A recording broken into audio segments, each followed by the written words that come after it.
Halo Sobat Komsos, ketemu lagi di Bincang Asik bersama Komisi Komsos Keuskupan Bandung.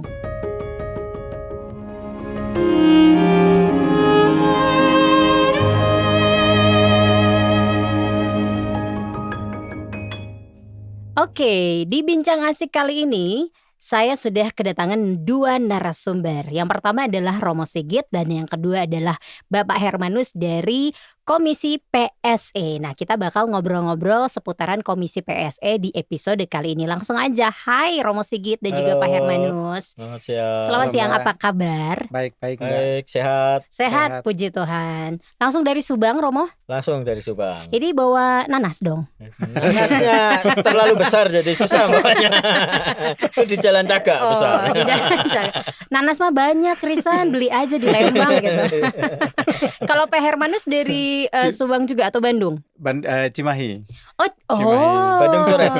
Bandung coret. Tapi kota mandiri mau Ya. langsung sesama orang Cimahi, ya. Oh, langsung gini, Pak, kotanya Cimahinya di mana Pak? Oke, ya. Pak Hermanus dari Cimahi, Romo Sigit dari Subang. Nah, kita bakal ngobrolin seputaran Komisi PSE. Sebenarnya apa sih Komisi Pengembangan Sosial Ekonomi itu? Mungkin Sobat Komsos juga banyak yang belum tahu nih seputaran Komisi PSE itu nih, Mo.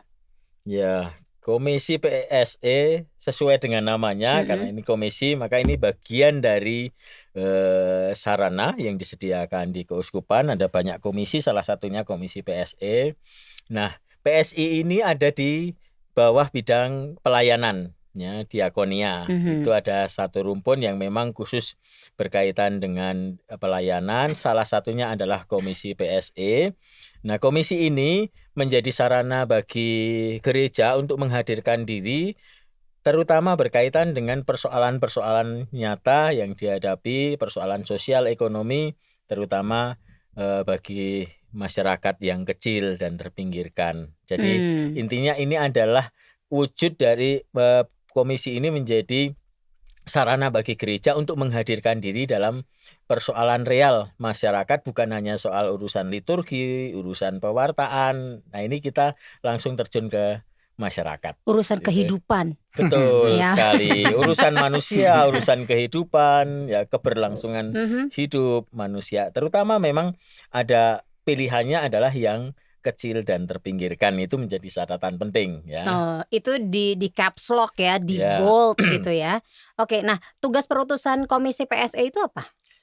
Tugas perutusan Komisi PSE itu sebetulnya kalau berkaitan dengan PSE itu berada di dalam rangkaian pelayanan berdasarkan 3 pilar utama. Tiga Ya, pilar. 3 pilar utama yang menjadi medan karya Komisi PSE. Apa aja tuh, Mo? Yang pertama APP. Nah, APP ini singkatan dari Aksi Puasa Pembangunan.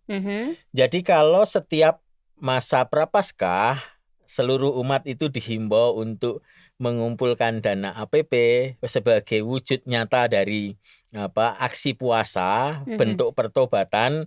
Nah, dana yang dikumpulkan dari umat inilah yang kami kelola, ya, oleh Komisi PSE supaya tepat sesuai dengan peruntukannya. Ini adalah bagian dari aksi nyata umat untuk wujud pertobatan. Kita peruntukkan untuk apa? Untuk sebagian untuk dana karitatif, untuk mereka yang perlu dibantu secara karitatif, tetapi memang tekanan utamanya lebih banyak untuk hal-hal yang berkaitan dengan pemberdayaan.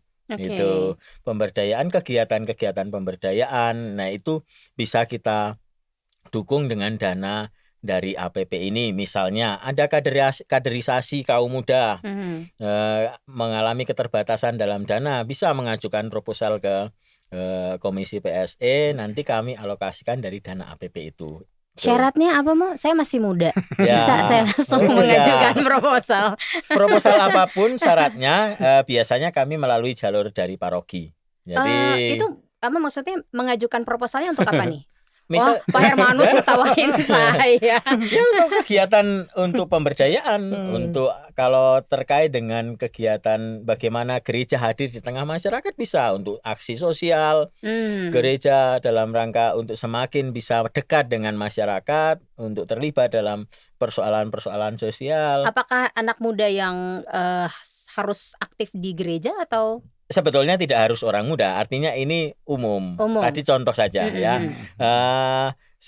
Bagaimana mereka dilibatkan di dalam karya gereja, siapapun sebetulnya. Bahkan misalnya ada OMK di paroki ingin mengadakan kegiatan bersama dengan orang-orang muda dari agama lain, apalagi fokus pastoral Keuskupan Bandung sekarang kan berkaitan dengan dialog dengan mereka yang beragama berbeda, bisa didukung dengan dana ini. Nah, tentu hal-hal yang bisa dilakukan oleh paroki itu diharapkan bisa ditangani di paroki. Artinya kalau itu bisa tertangani di paroki sendiri, ya karena tiap paroki sebetulnya punya dana sosial yang tidak bisa dipakai untuk hal-hal yang lain karena intensionya untuk sosial. Khusus, sebetulnya ya itu tidak bisa dipakai untuk yang lain.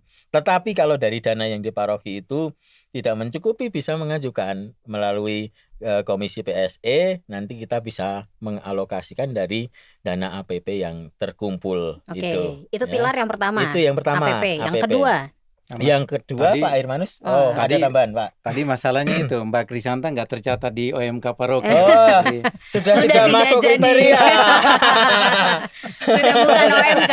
Tapi tadi Romo Sigit bilang bukan hanya OMK, umum bisa. Sudah diralat tadi ya. Jadi masih bisa mengajukan loh Pak Hermanus. Ini OMK sudah berbuntut. Karena kalau tercatat lebih dari satu paroki itu yang susah nanti Romo. Oke, yang kedua, pilar yang kedua apa nih? Pak Hermanus mungkin? Yang kedua nanti Pak Hermanus yang ketiga. Yang ketiga, Saya menjelaskan yang kedua. Yang kedua ini HPS. Ini kependekan dari Hari Pangan Sedunia. Hari Pangan Sedunia. Ya.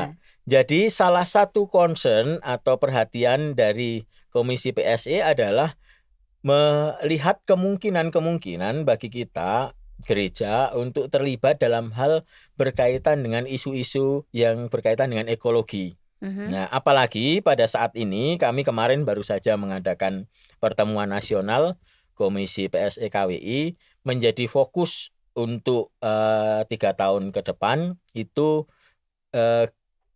gerakan gereja, keterlibatan gereja itu perlu mempertimbangkan yang namanya berkeadilan ekologis. Jadi bukan hanya keadilan menyangkut manusia, tetapi bagaimana kita juga adil terhadap alam semesta. Sementara kita melihat dan mengalami sendiri untuk situasi saat ini, situasi alam sudah sangat banyak kerusakan alam, banyak situasi alam yang sebetulnya sudah tidak mendukung lagi untuk kehidupan kita karena perilaku manusia.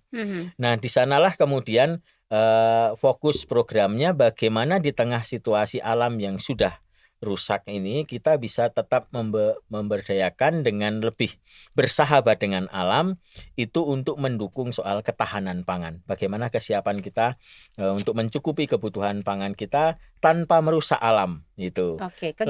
Kegiatan konkretnya misalnya salah satu kelompok tani dampingan itu kami sarankan, kami dorong untuk bisa melakukan pertanian yang ramah lingkungan. Artinya meminimalisir penggunaan pupuk kimia. Ya, itu salah satunya. Karena pupuk kimia satu di samping harganya mahal, tetapi juga itu merusak dan menimbulkan ketergantungan terus-menerus ya. Itu pilar yang kedua, itu terkait dengan isu-isu alam, kerusakan alam. Nanti kami bisa nanti ceritakan lebih lanjut program terkait dengan program yang akan kami kerjakan untuk setidaknya tahun ini, tapi nanti itu saja nanti disampaikan setelah ini. Sekarang 3 pilar dulu ya supaya tidak kemana-mana. Nah, Pak Hermanus bisa menjelaskan pilar yang ketiga. Karena bersangkutan dengan Pak Hermanus nih. Itu. Pak Hermanus lebih banyak di situ ya. Yang ketiga nih Pak Hermanus, pilar yang ketiga. Romo. Ya, pilar ketiga tuh LKM. Apa itu Ya, LKM? singkatan dari Lembaga Keuangan Mikro. Seru Jangan nih. keras-keras Gitu. keuangannya. Mikronya yang keras. Jadi, Lembaga Keuangan Oh, Mikro. iya. Betul. Lembaga Keuangan Mikro. Oke. Ya. Nah, di LKM ini sebetulnya model lembaga keuangan mikro itu sebetulnya bisa banyak ya, atau bisa bervariasi, tetapi sejak awal tahun 70 itu gereja menumbuh kembangkan gerakan kredit union sebagai sebuah model dari lembaga keuangan mikro yang awalnya memang diperuntukkan sebagai alat sekaligus sarana untuk pengentasan kemiskinan. Karena pada akhir 69, awal 70 itu di Asia termasuk Indonesia itu banyak sekali jumlah masyarakat miskin daripada yang tidak miskin. Nah, kemudian oleh KWI atau MAWI pada saat itu coba diusulkan kredit union itu sebagai salah satu solusi untuk pengentasan kaum marginal di Indonesia. Gitu. Nah, Itu yang sering disingkat CU. Gitu. Kredit union kredit itu. union, betul. Nah, umat sendiri sudah banyak yang tertarik, sudah banyak yang tahu atau masuk jadi anggota kredit union ini? Nah, ini yang sebetulnya masih menjadi PR kita. Jadi kalau ditanya apakah sudah di masing-masing paroki itu memang didorong ditumbuh kembangkan kredit union, tetapi masih juga sebagian besar umat itu belum menjadi bagian dari gerakan itu sendiri. Kenapa? Apakah Gitu. memang kurang gaungnya gitu di umat sehingga umat mungkin ternyata pas Iya. nonton bisik baru tahu nih ternyata PSE ada Kayak CU-nya Mbak Krisanta gitu. juga baru dengar ya Iya. CU kan? Iya, betul. Iya. Saya lihat ada dua faktor. Jadi pertama ada faktor internal, lalu yang kedua ada faktor eksternal. Nah, yang internal ini mungkin kita juga harus mengakui ya sebagai bagian dari penggerak atau aktivis atau kalau Romo menyebutnya Rasul PSE. Nah, itu kami masih kurang mempromosikan dan mensosialisasikan gerakan ini kepada umat dan masyarakat. Itu satu. Lalu yang kemudian yang kedua itu sebetulnya dari faktor eksternal. Mungkin umat dan juga masyarakat kita melihat banyaknya praktek koperasi di Indonesia yang dicederai. Ya, sehingga kemudian kehilangan kepercayaan. Ya, banyak kita dengar kasus-kasus koperasi di sana sini yang kemudian merusak citra koperasi itu sendiri. Beberapa tahun lalu kan sempat hangat-hangatnya tuh ya. Betul. Koperasi bodong. Iya, betul. Banyak, ya. Nah, itu yang kemudian mengurangi rasa percaya dari umat dan masyarakat sehingga minim sekali umat Katolik untuk bergabung di dalam CU. Nah, itu bedanya CU dengan koperasi ini ya, kredit union yang dipegang PSE ini dengan koperasi-koperasi lain apa nih? Sehingga umat bisa I trust you gitu kan. Iya. Nah, sebetulnya jauh sebelum sang pendiri gerakan CU itulah mendirikan CU, Pak Raiffeisen itu di Jerman, itu sebetulnya ada koperasi yang sudah dibangun lebih dulu oleh Robert Owen. Ya, pada tahun 1825 kalau saya tidak salah. Nah, tapi kemudian Raiffeisen ini dia mengembangkan sebuah model yang memberi penekanan pada pemberdayaan. Jadi kalau kita bicara dalam konteks hari ini itu koperasi simpan pinjam itu modal utamanya itu adalah uang, tetapi kalau CU itu sebetulnya modal utamanya itu manusia. Jadi ada perbedaan yang sangat mendasar. Jadi kalau kita bicara tentang sebuah koperasi yang bermodalkan uang, itu fokus pengurusnya itu adalah uang itu sendiri. Jadi uang menjadi tujuan, ya besarnya aset, besarnya SHU di akhir tahun, itu menjadi fokus mereka. Tapi kalau kredit union karena dia berbasis orang, manusia, maka fokusnya itu adalah pengembangan sumber daya manusia sebetulnya. Jadi uang itu hanya alat, ditempatkan di dalam kredit union itu sebagai alat dan juga sarana untuk pemberdayaan itu. Jadi karena kumpulan orang, maka bisnis CU itu sebetulnya adalah pemberdayaan manusia melalui pelayanan keuangan yang bertanggung jawab, mendorong kewirausahaan untuk tumbuh kembang usaha para anggota, ya seperti itu. Nah, umat kalau misalnya ingin bergabung di CU ini bagaimana nih? Harus kemana? Katanya kan setiap paroki ada, atau betul. Ada paroki yang tidak ada? Idealnya ya di setiap wilayah ada. Jadi CU ini memang pada dasarnya per wilayah. Salah satu ya masukan dari kami yang sebagai evaluasi begitu yang selama ini terjadi. Nah, untuk pembagian zona ini, pembagian wilayah ini seringkali untuk saat ini dilanggar. Jadi sebetulnya untuk satu wilayah tertentu itu, satu CU itu membawahi satu wilayah tertentu, nanti sesuai dengan kesepakatan itu sampai di sana masuk wilayah mana. Nah, misalnya begini, di Cimahi ada CU di sana. Nah, umat Cimahi yang akan mendaftar, misalnya tahunya CU ada di Pandu atau di katedral ya, yang terkenal juga di katedral ada perkat di sana kan. Nah, idealnya sebetulnya umat Cimahi ini harusnya diarahkan ya. Oh, di Cimahi ada CU, silahkan mendaftar di CU Cimahi gitu. Karena berdasarkan wilayah. Nah, sebetulnya memang harapannya kalau CU ini makin berkembang, ya harapannya hampir setiap paroki ada atau sekurang-kurangnya dalam satu wilayah yang berdekatan itu ada. Hanya memang untuk saat ini setahu saya memang belum semua paroki ada, termasuk di beberapa paroki di pinggiran.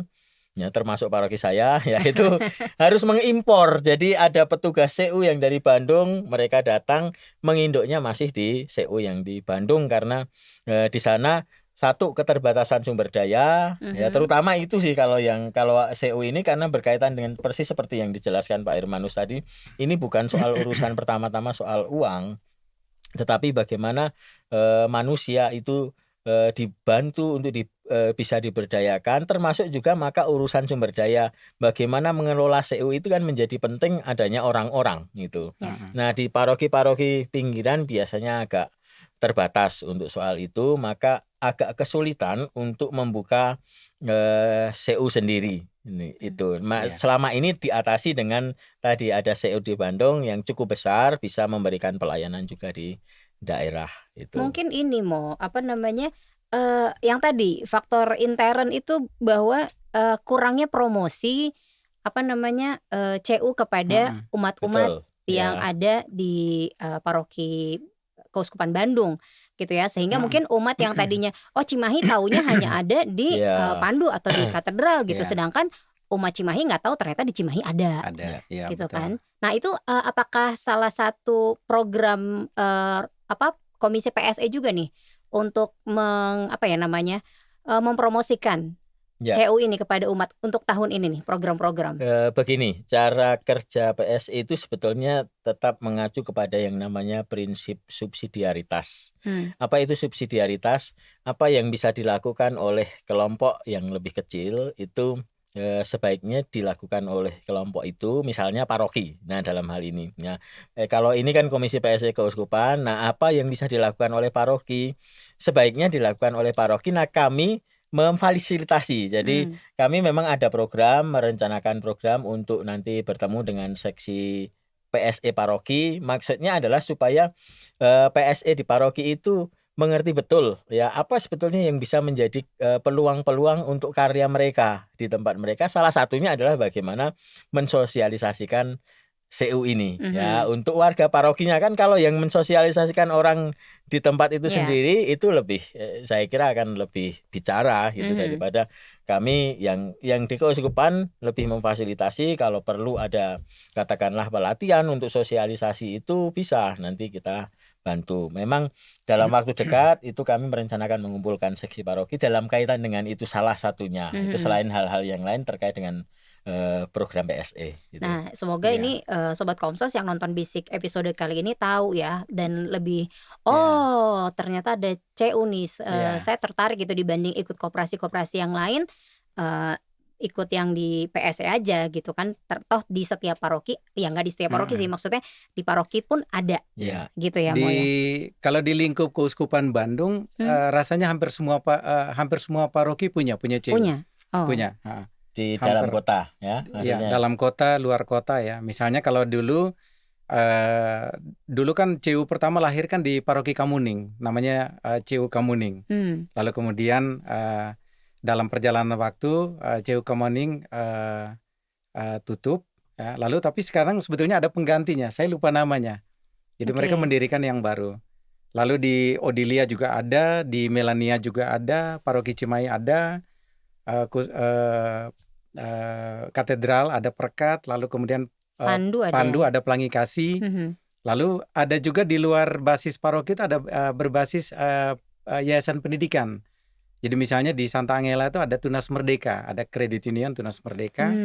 Lalu kemudian yayasan kesehatan ya, Borromeus itu ada CU Borromeus. Oh, ternyata Begitu. sudah banyak ya. Sudah. Kalau di pendidikan juga selain Tunas Merdeka itu ada Karsa Bahagia yang di OSC, Yayasan Salib Suci. Oh, sudah banyak nih. Cukup banyak kan. Cukup betul, banyak. Gitu. Oke, nah kalau misalnya umat-umat yang di paroki-paroki yang tidak di kota, berarti yang tadi Romo bilang di Subang misalnya. Ya, di Subang misalnya itu bisa nanti didatangkan bantuan yang dari Bandung itu. Ya, selama ini ada beberapa umat di paroki yang karena pernah ada promosi, ada sosialisasi untuk bisa masuk ke CU ini. Tetapi karena di sana pada waktu yang lampau itu pernah ada CU, tetapi ya sudah lama mati. Ya di Subang pernah ada, sudah lama mati. Lalu ya untuk situasi saat ini belum memungkinkan karena tadi saya katakan keterbatasan sumber daya untuk membuat sendiri CU di sana. Nah selama ini kita menginduk ke Bandung. Jadi keanggotaan ikut CU di Bandung setiap 2 minggu sekali ada pelayanan ke sana untuk anggota. Berarti yang di umat-umat yang ada di pinggiran jangan jadi nggak mau deh ikutan, padahal bisa ya. Bisa. Kalau misalnya nggak ada, boleh bertanya kepada PSE yang ada di paroki ya. Betul, untuk informasinya bagaimana nih caranya kalau misalnya saya pengen ikutan CU gitu, nanti akan dibantu pastinya ya Mo ya. Nah kalau misalnya ngobrolin tadi kan udah 3 pilar program nih Mo. Tadi kan Romo sempat nyinggung, nanti aja deh ngomongin program setelah 3 pilar ini gitu. Betul. Program tahun 2022 ini dari Komisi PSE apa aja yang akan dijalankan? Ya, jadi program ini kan sebetulnya selalu mengacu kepada 3 pilar itu yang utama menjadi ini menjadi acuan utama untuk seluruh PSI di keuskupan di Indonesia. Jadi ini menjadi pola yang diambil oleh PSI KWI bahwa PSI itu semuanya 3 pilar itu. Hanya memang di beberapa tempat PSE dengan Caritas itu jadi satu. Ini nanti beda cerita lagi. Tetapi ini kita fokus ke PSE aja ya. Itu. Jadi berkaitan dengan hal-hal ini, yang APP itu ya tentu bagaimana memanfaatkan dana-dana APP yang terkumpul di keuskupan itu untuk hal-hal yang memang terkait dengan soal tadi saya katakan pemberdayaan. Misalnya ya ada proposal dari paroki untuk mengajukan untuk umatnya ada yang kekurangan dalam modal usaha. Itu bisa diajukan ke keuskupan. Tentu harapannya adalah bagaimana nanti PSE di paroki itu mendampingi yang dibantu oleh keuskupan ini dalam modal usaha misalnya, supaya mereka bisa berkoordinasi dengan PSE di paroki setempat. Bahkan kalau akan sangat bagus kalau misalnya yang tadinya jadi modal usaha ini dia bisa katakanlah karena ada untung lalu bisa mengembalikan, bisa digulirkan ke yang lain. Kan itu bisa membantu yang lain juga. Itu salah satu misalnya terkait dengan APP. Jadi lebih bagaimana dana APP itu dimanfaatkan semaksimal mungkin untuk hal yang memang sesuai dengan peruntukannya. Yang pertama itu. Mbak Krisanta ini dengar ini senang Romo. Kalau masuk ke CU nggak bisa, dana APP modal usaha. Soalnya gini Mo, saya baru tahu itu ya. Kemarin tuh sempat ada teman dekat saya gitu, dia memang UMKM. Kemudian juga bukan kehilangan, akhirnya kehilangan usahanya karena memang ya pandemi dan lain sebagainya. Betul. Ternyata teman-teman atau sobat Komsos yang punya usaha kecil itu bisa meminta bantuan kepada PSE ya? Bisa, tapi lewat jalur paroki. Ya, lewat jalur paroki, ditekankan paroki, kembali ya. Betul, artinya supaya hal-hal yang bisa dikoordinasi kan lewat para pastor di tempat dia tinggal, itu diajukan ke paroki. Syukur-syukur bisa ditangani oleh paroki karena paroki kan ada dana sosial. Nah itu yang tadi kami sebut sebagai prinsip subsidiaritas. Jadi kalau dalam hal keterlibatan sosial ekonomi di paroki bisa mencukupi untuk itu, ya akan lebih baik ditangani oleh paroki. Tetapi kalau misalnya dari paroki karena ada berbagai macam kebutuhan yang lain, bukan hanya untuk urusan itu saja, yang masuk dalam kategori sosial ini, sosial ekonomi, bisa juga diajukan ke keuskupan gitu. Kalau Sobat Komsos yang baru mau buka usaha bisa atau enggak? Atau yang Nah, sudah jalan? sebetulnya terkait dengan yang penjelasan Romo tadi, itu kan CU tuh kalau di tingkat baik terutama di tingkat paroki ya, itu mestinya kan dia masih menjadi alat atau sarana dari PEC sendiri untuk pengembangan sosial ekonomi. Jadi kalau misalnya umat tadi mau mengajukan dana atau modal usaha tadi kalau tidak melalui jalur dana dari APP, sebetulnya dia bisa menjadi anggota di CU. Karena di CU kalau misalnya di Cimahi yang coba kami kembangkan itu ada pelatihan-pelatihan kewirausahaan. Jadi sekali lagi memang bukan soal uang sebetulnya, tetapi bagaimana mereka diberdayakan melalui pendidikan pelatihan kewirausahaan. Lalu setelah satu saat mereka dipercayakan menggunakan atau menerima modal usaha, lalu ada pendampingan dan pemberdayaan di sana. Oke, ada syarat biar tidak salah sasaran gitu? Pernah salah sasaran nggak mau? Salah sasaran Ngaku-ngakunya ya ini tapi ternyata wah. Justru itu pentingnya kenapa kami meminta rekomendasi dari pastor paroki, karena yang tahu persis kondisinya dari pastor paroki kan itu. Kami ya berusaha untuk supaya memang bantuan itu bisa tepat sasaran, tetapi yang tahu kondisi real ya. Termasuk nanti kalau bicara tentang dana pendidikan untuk bantuan pendidikan, ya itu kami selalu mengharapkan kerjasama dari pastor paroki atau sekurang-kurangnya dari PSE paroki supaya bisa memberikan rekomendasi. Orang ini layak enggak sih dibantu sebetulnya gitu ya. Apakah memang harus dibantu atau mungkin boleh dibantu tetapi ya sebetulnya tidak harus semua. Masih ada dia masih bisa mengupayakan sebagian gitu. Itu pentingnya tadi ya berkaitan dengan koordinasi dengan paroki. Baik. Gitu. Program yang lain mau? Ya. Mungkin saya tambahkan dulu, mumpung saya ingat berkaitan dengan LKM. LKM itu apa sih sebetulnya sederhananya? Itu adalah sarana supaya kita bisa membantu orang-orang yang katakanlah misalnya dalam usaha perlu modal usaha tetapi mereka tidak punya akses ke bank. Gitu ya. UMKM yang masih dalam skala kecil, mereka yang baru mau mulai, mau pinjam bank kan mungkin tidak ada jaminan, tidak punya rekening di bank juga. Nah, sebetulnya bisa terbantu dengan adanya CU ini. Ya, kalau mereka ikut CU dengan katakanlah melakukan kewajiban-kewajiban yang harus dijalankan oleh anggota, kan ada yang namanya mirip dengan koperasi yang lain, ada iuran wajib, ada iuran sukarela dan itu tidak besar ya. Lalu mereka bisa mengajukan untuk peminjaman untuk modal. Nah, kalau pinjam di bank kan harus ada ya jaminan, ini tuh harus ada rekening juga. Nah, ini justru untuk membantu orang-orang yang memang tidak punya akses ke sana. Itu yang mungkin tadi ya yang perlu diperkenalkan berkaitan dengan CU itu apa bedanya dengan yang lain. Nah, ini karena ini lembaga keuangan mikro sebetulnya untuk membantu mereka yang kurang punya akses untuk keuangan dan untuk modal. Contoh sederhana dari lembaga keuangan mikro sebetulnya adalah sistem arisan. Sistem arisan, gimana tuh mau? Ya, kan arisan itu banyak dijalankan di mana-mana, di ibu-ibu PKK, ngadain arisan, ibu-ibu PK, kelompok tertentu, lingkungan bahkan ada yang juga melaksanakan arisan. Arisan itu kan ngumpulin dana. Sekarang siapa?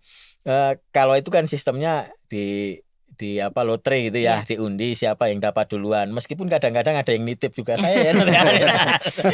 Saya dulu. Saya nomor 2 ya, saya nomor 2 ya, tidak usah diundi saya duluan.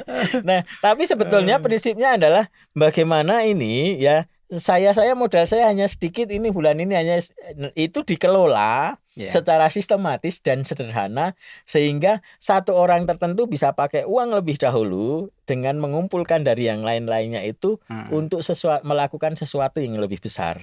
Kalau dia hanya pakai uang dia sendiri mungkin tidak bisa. Tetapi begitu dia dapat arisan dari mengumpulkan dana yang lain, istilahnya kan itu hutang sebetulnya.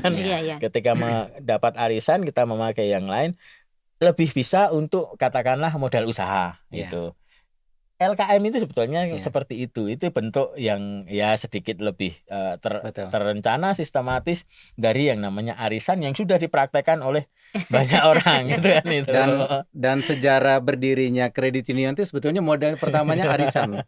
Jadi teman-teman yang bergabung ya, kalau kita baca buku sejarah CU itu dimulai dari 30 orang petani miskin, lalu mereka mengumpulkan dana yang mereka punya. Kayak udunan. Jadi persis kayak arisan. Nah, setelah nanti dana itu terkumpul, lalu dipinjamkan kepada di antara mereka, terutama berdasarkan skala prioritas gitu. Jadi mereka bersuadaya mengumpulkan dana sendiri dengan modal arisan tadi, lalu dana yang terkumpul menjadi modal bersama lalu dipinjamkan pada di antara mereka sesuai kebutuhan masing-masing. Sederhananya itu begitu sebetulnya. Oke. Nah ini semoga Sobat Komsos yang nonton kali ini jadi terbuka dan yang pengen punya usaha atau misalnya kehilangan modal gitu ya dalam usahanya bisa terbantu ya Mo ya. Dan kalau tadi Romo menyebutnya kan ada prinsip solidaritas ya, subsidiaritas. Jadi sebetulnya sesama umat paroki yang menjadi bagian dari CU itu mereka yang berkelebihan itu dengan menabung di CU itu dananya bisa dipakai oleh teman-teman yang dari kelompok pelaku usaha mikro kecil. Jadi yang di situ nampak jelas atau nyata wujud dari solidaritas tadi, yang kaya membantu yang miskin atau yang kuat membantu yang lemah. Itu di dalam CEO itu bisa diwujudkan itu sebetulnya. Oke. Sederhana. Menarik ya. Ini nih kredit unionnya Komisi PSE. Oke, kita lanjut lagi ngobrolin program nih Mo. Tadi baru satu. Satu itu yang terkait dengan APP ya. Tapi sebetulnya terkait dengan LKM. Jadi gini, bicara program APP PSE sebetulnya tidak bisa dipisahkan 3 pilar itu. Bahkan kami berharap sebetulnya program-program yang kami lakukan ini keterkaitan antara 3 pilar itu. Ya, sehingga kita tidak bisa bicara satu persatu programnya LKM ini sebetulnya kami justru arahnya bagaimana ketiga pilar ini bisa menyatu dalam satu program besar ya, bersinergi gitu. Nah, salah satu program bisa dikatakan program andalan begitu, artinya yang memang lebih banyak akan kami fokuskan untuk setidaknya 3 tahun ke depan itu adalah pengolahan sampah. Nah, ini sebetulnya nanti terkait dengan HPS ya, tetapi juga bagaimana kita bisa memanfaatkan nanti terkait dengan APP itu bisa menjadi sarana untuk pemberdayaan ya. Jadi selama ini masalah di perkotaan yang sampai hari ini dan ini tidak akan pernah berhenti adalah masalah sampah. Nah, kami sedang merancang satu program bagaimana terutama sampah organik karena belum ada sampai hari ini. Kita bisa bicara tentang pengolahan sampah untuk sampah anorganik banyak ya tempat untuk menampungnya. Tetapi kalau sampah organik artinya sampah dari sisa makanan itu sampai saat ini belum banyak orang yang fokus ke situ. Maka kami PSE akan fokus ke situ bagaimana menggunakan sampah-sampah organik itu untuk diolah menjadi media tanam. Nah, ini kami bekerja sama dengan Komisi KKP. Jadi ini yang kami kembangkan juga supaya antar komisi itu bisa berjalan bersama. Nah, ini pas di Komisi KKP itu ada bagian lingkungan hidup. Nah, kami bekerja sama dalam hal berkaitan dengan mengatasi atau setidaknya bagaimana kita terlibat untuk peduli pada masalah-masalah lingkungan hidup yang berkaitan dengan pengerusakan lingkungan. Salah satunya adalah masalah sampah yang paling real. Ini kami sedang menyiapkan program untuk pengolahan sampah ini. Harapannya adalah ya, seluruh umat di Paroki Keuskupan Bandung, ini mimpinya ya, nanti bisa kolekte sampah organik. Bisa sampah apapun, tetapi terutama adalah sampah organik nanti akan diolah menjadi media tanam dan itu akan bermanfaat lagi. Ya. Nah, sekarang kami belum mencanangkan program itu sebagai program bersama karena apa? Untuk nampungnya belum ada. Dipersiapkan dulu. Kami baru mempersiapkan ke arah sana. Harapannya adalah nanti umat bisa semuanya bisa terlibat melakukan tindakan kepedulian. Bagaimana masing-masing itu bisa melakukan kepedulian terhadap persoalan kerusakan lingkungan ini dengan terlibat saja dengan gerakan yang diadakan melalui paroki ya, dan itu harapannya nanti serentak seluruh keuskupan ke sana. Berarti ini masih digodok ya? Ya, kami masih persiapkan itu ya, nanti masih dibicarakan juga. Nah, tetapi sambil mempersiapkan itu tentu kami juga tidak tinggal diam dengan program yang sudah bisa dijalankan. Satu, kami pendampingan petani ya, ada satu kelompok petani dampingan di Lembang itu yang tadi saya katakan kami dorong untuk supaya mereka bisa mengembangkan pertanian yang ramah lingkungan. Lalu kami mencoba untuk melakukan pendampingan juga dengan petani di Ciwidey yang mengolah tanah milik keuskupan yang ada di Ciwidey, mereka mengolah tanah itu menggunakan untuk bertani. Nah, masalah pertanian itu kan yang sangat klasik, bagaimana mereka itu untuk menjual hasil pertaniannya seringkali tergantung pada harga pasar. Ketika jatuh sekali ya jatuh, tapi ketika naik memang misalnya harga cengkeh bisa sampai 150.000, ya mereka, tetapi kan tidak selalu begitu, sehingga mereka akan seringkali tidak punya pegangan untuk harga itu dari penjualannya. Maka kami bantu supaya hasil pertanian itu tidak hanya dijual dalam bentuk hasil yang pertanian yang segar, tetapi dalam bentuk olahan, sehingga bisa lebih awet dan kualitas lebih baik. Berarti ini bisa dibilang adalah salah satu bukti konkretnya Komisi PSE untuk membantu masyarakat kecil ya? Iya, betul. Karena pilihannya jelas. Petani yang kecil, yang seringkali dalam akses keuangan juga tidak mudah, dan mereka begitu dipermainkan oleh harga pasar. Nah, apalagi nanti terkait dengan harga pupuk, daripada kita tergantung pada harga pupuk kimia yang bisa dipermainkan seenaknya sendiri, jangan tergantung pada itu. Mari beralih ke cara bertani yang lebih alami, lebih ramah lingkungan. Ayo mau ngomong apa, ayo langsung itu. Saya mau menyambung yang Romo. Jadi ada kalau di LKM itu sebetulnya kami juga lagi mencoba bersinergi dengan program HPS tadi. Jadi misalnya begini, kalau saya coba mendorong teman-teman yang di CU di Cimahi, itu promosi CU sekarang itu sudah tidak bicara lagi misalnya kita tawarkan simpan pinjam, udah enggak. Jadi apa? Jadi misalnya ayo teman-teman nabung di CU dengan bunga tinggi atau pinjaman dengan bunga rendah, itu sekarang enggak. Jadi kami mempromosikan CU itu kami tawarkan kepada ibu-ibu pengajian, ibu-ibu PKK di RT RW. Kita tawarkan melalui program pelatihan urban farming misalnya. Nah, narasumbernya kita undang dari Komisi PSE. Jadi teman-teman nanti akan datang, lalu mereka memberikan pelatihan bagaimana mengelola sampah rumah tangga itu menjadi pupuk organik atau menjadi media tanam organik. Lalu kemudian mereka juga diajarkan untuk menanam di lahan pekarangan. Jadi misalnya dengan vertikultur atau dengan wadah apapun yang mereka miliki. Nah, sekarang promosi CU kami itu seperti itu. Jadi sudah tidak lagi bicara ayo soal uang lagi. Nah, ini menurut saya salah satu bentuk konkret sinergi antara LKM dengan HPS. Dan itu tertarik tuh? Tertarik. Jadi ibu-ibu pengajian itu tertarik. Kami coba datang tawarkan kepada Pak RT, Pak RW, mereka tertarik. Begitu. Jadi ini mungkin dalam waktu dekat kalau bisa nanti didokumentasikan, saya kira juga bagus ya untuk media promosi CU dan juga soal-soal isu lingkungan tadi. Begitu. Ini hanya di Cimahi saja atau sudah di paroki lain juga? Jadi, sudah promosinya beda-beda? Kami baru saja kemarin ya, Komisi PSE itu mengundang semua CU yang ada di Keuskupan Bandung. Ini adalah bagian dari pendampingan kami ya, pembinaan. Karena kami ini diberi tanggung jawab di Komisi PSE, salah satu yang perlu kami bina adalah CU yang ada di Keuskupan Bandung ini. Nah, lumayan kemarin dari 18 yang diundang ada 14 yang hadir seluruh CU. Harapannya apa? Melalui pertemuan itu kami berharap semua CU itu kembali kepada fitrahnya. Ya, fitrahnya apa? Fitrahnya CU itu adalah pemberdayaan. Ya, bukan soal uang, bukan soal asetnya seberapa, tetapi bagaimana CU itu, semua CU dimanapun kalau masih katakanlah memakai nama CU, ya fitrahnya harus pemberdayaan itu.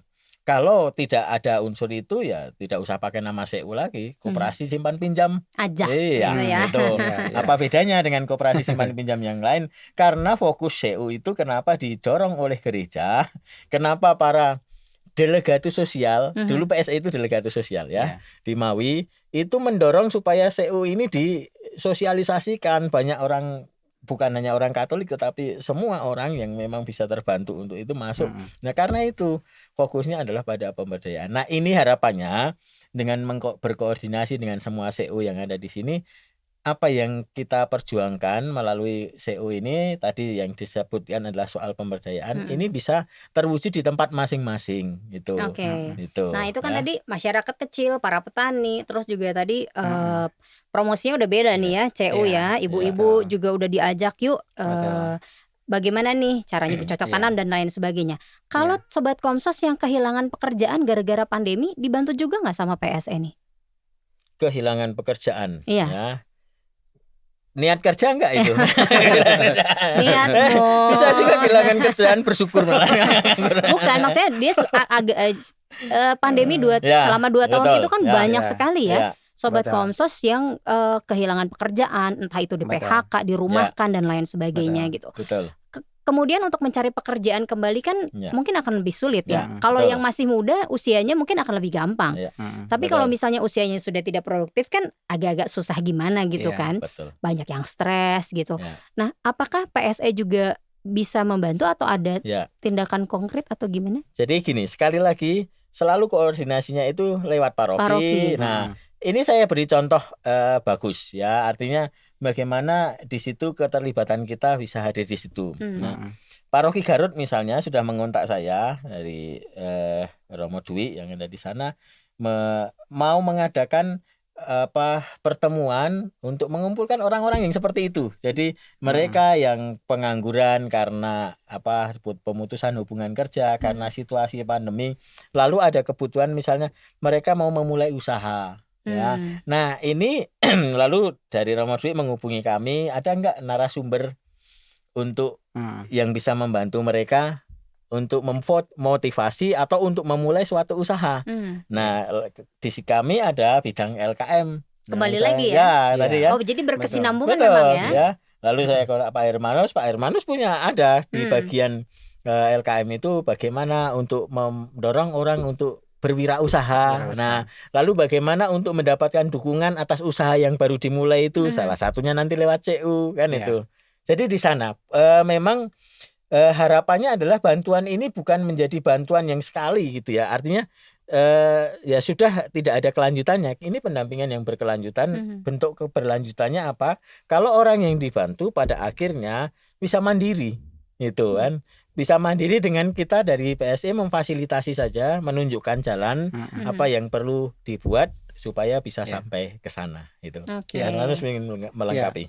Sekali lagi gini, kredit union itu sebetulnya alat sekaligus sarana buat umat dan juga masyarakat luas. Terkait dengan pertanyaan misalnya bagaimana mereka yang terkena PHK di Cimahi misalnya, Koperasi Kredit Mitra Sejahtera juga punya banyak anggota yang waktu itu terdampak pandemi. Dan beberapa di antara mereka adalah benar-benar kena pemutusan hubungan kerja. Lalu pilihan mereka adalah mendorong kewirausahaan di rumah tangga. Nah, tugas CU adalah memberikan pendidikan pelatihan, kemudian memberikan pendampingan setelah mereka dianggap layak menerima sejumlah dana untuk memulai usaha, kita berikan modal itu. Jadi misalnya gini, dalam konteks perkotaan itu kan kebutuhan tentu berbeda dengan masyarakat desa. Ya kalau tadi Romo bicara kalau masyarakat desa misalnya ada petani, kalau masyarakat pantai ada nelayan. Nah sekarang potensi orang kota kan berbeda. Kalau dia jadi anggota CU di konteks perkotaan, tentu yang dia butuhkan pelatihan misalnya digitalisasi marketing. Jadi bagaimana produk mereka itu bisa dipasarkan melalui teknologi terkini misalnya. Nah kemudian CU memberikan pelatihan itu. Jadi kami mengundang seorang narasumber yang memang sudah sukses di pemasaran secara online, lalu ada pelatihan 2 hari full day, lalu terbukti 3 hari mereka mengikuti pelatihan, mereka kasih testimoni, wah ini luar biasa, 2 tahun saya jual melalui online marketing gak laku-laku itu. Tapi dengan melalui pelatihan ini produk saya kemudian terjual. Sebenarnya saya pengen lebih dalam, lebih banyak lagi nanyanya ya. Tapi waktunya nih Mo, banyak yang belum ditanyain nih. Banyak yang belum diobrolin kita di sini gitu. Kayaknya tidak cukup sih 45 menit. Masa ada seri kedua. Iya gak cukup cuma 1 episode ya ini ya. Berarti nanti usulnya 3. Jadi pembahasan pertama, pilar pertama, pilar kedua, masing-masing pilar itu. Iya ini karena ini pasti umat juga, Sobat Komsos gitu yang nonton juga pasti mungkin ada yang baru tahu gitu, sama seperti saya gitu. Oh ternyata ada yang begini gitu. Ternyata Komisi PSE itu bisa sangat membantu umat gitu ya, betul. Dalam usaha dan lain sebagainya. Oke. Sebelumnya nih, oke. Saya tanya dulu deh. Kalau untuk beasiswa gimana? Apakah dari PSE juga ada di PSE atau di komisi lain? Beasiswa. Jadi ini beasiswa ini sekarang memang ada sedikit perubahan ya. Untuk beasiswa ini kami memang akan kelola lebih serius lagi. Harapannya adalah bahwa nanti memang lebih banyak anak-anak kita yang terbantu gitu. Selama ini yang disebut beasiswa itu hanya sekedar bantuan sosial pendidikan ya. Jadi kita tidak bisa sebetulnya memenuhi seluruh kebutuhannya untuk kuliah, untuk sekolah, hanya karena sifatnya bantuan. Jadi membantu saja, dan selama ini ya lepas program yang lepas maksudnya ketika membutuhkan mengajukan proposal ya, kalau memungkinkan untuk kami beri, tetapi pasti tidak bisa mengcover semua kebutuhannya itu. Nah, lalu sekarang Keuskupan mau melangkah lebih jauh dengan program beasiswa. Kalau tadi itu lebih bantuan sosial pendidikan, ini program beasiswa. Nah, ini program beasiswa ini terdiri dari 3 hal nanti. Yang pertama adalah beasiswa bela rasa. Ya, beasiswa bela rasa itu untuk apa? Untuk yang memang berkekurangan. Ya, dalam hal kehidupan ekonomi, tetapi sebetulnya dalam kemampuan akademis itu baik. Ya, tetapi ada keterbatasan dalam ekonomi. Nah, ini bisa masuk program ini. Yang kedua adalah beasiswa prioritas. Beasiswa prioritas ini sebetulnya adalah yang sudah jalan selama ini, hanya memang selama ini ditangani oleh Komisi Kateketik Romo Dwi. Itu Keuskupan memberikan beasiswa untuk anak-anak yang berminat menjadi katekis. Itu. Lalu itu biaya kuliahnya, biaya sekolahnya nanti dibantu dengan beasiswa ini. Ya. Lalu yang ketiga adalah beasiswa prestasi. Jadi ini memang anak yang punya kemampuan intelektual yang baik, dan dengan kemampuan intelektualnya itu kalau dikembangkan itu bisa menjadi orang yang memang betul-betul bisa berperan besar untuk masyarakat. Nah, gereja mendorong itu. Maksudnya kita turut mempersiapkan orang-orang muda supaya nanti mereka bisa berkiprah di tengah masyarakat. Nah, itu artinya kalau beasiswa nanti kami masih mencoba untuk menggali untuk yang program beasiswa ini, tetapi arahnya sudah ke sana. Jadi ini masih sudah proses tetapi masih finalisasi. Kalau beasiswa artinya apa? Bisa seluruh untuk biaya kuliah ditanggung. Semoga bisa. Tetapi ada pendampingan ya. Jadi ada pendampingan untuk anaknya. Nanti kami mengadakan pelatihan, itu harus ikut dalam pendampingan itu. Sementara kalau yang beasiswa bantuan sosial pendidikan tetap jalan, dan itu menggunakan sebagian dana dari APP. Itu yang masih saya kelola sampai hari ini. Itu. Berarti yang bela rasa dan juga yang prestasi masih dalam proses ya, Mo ya? Ya, kalau yang prioritas sudah jalan. Hanya ini nanti akan diintegrasikan dalam program beasiswa. Penasaran itu. Ya. Trisanta mau ambil beasiswa lagi itu Romo kayaknya itu. Beasiswa jadi belajar jadi host gitu ya. Jadi mungkin satu hal yang perlu saya sampaikan terkait dengan beasiswa ini sebetulnya adalah ini menjadi kesempatan, sarana yang disediakan bagaimana umat itu bisa terlibat, lebih banyak terlibat. Ada umat yang memang bisa memberikan bantuan dana, bisa terlibat nanti dalam tim beasiswa ini. Maksudnya menjadi donatur. Itu yang nanti kami kelola, yang kami atur supaya ini bisa membantu anak-anak kita, anak yang kurang mampu, anak yang berprestasi, yang bisa menjadi kader-kader gereja masa depan gitu kan. Iyalah, semoga nih anak-anak umat Katolik nih semuanya di sekolah yang bagus-bagus, sehingga juga mereka juga bisa membangun gereja juga ya pastinya gitu. Kembali lagi nih untuk kita juga nantinya. Oke, pengennya sih kupas tuntas lebih lanjut ya, Romo Sigit dan juga Pak Hermanus, tapi apalah boleh dikata. Nih tadi sutradara dan produser.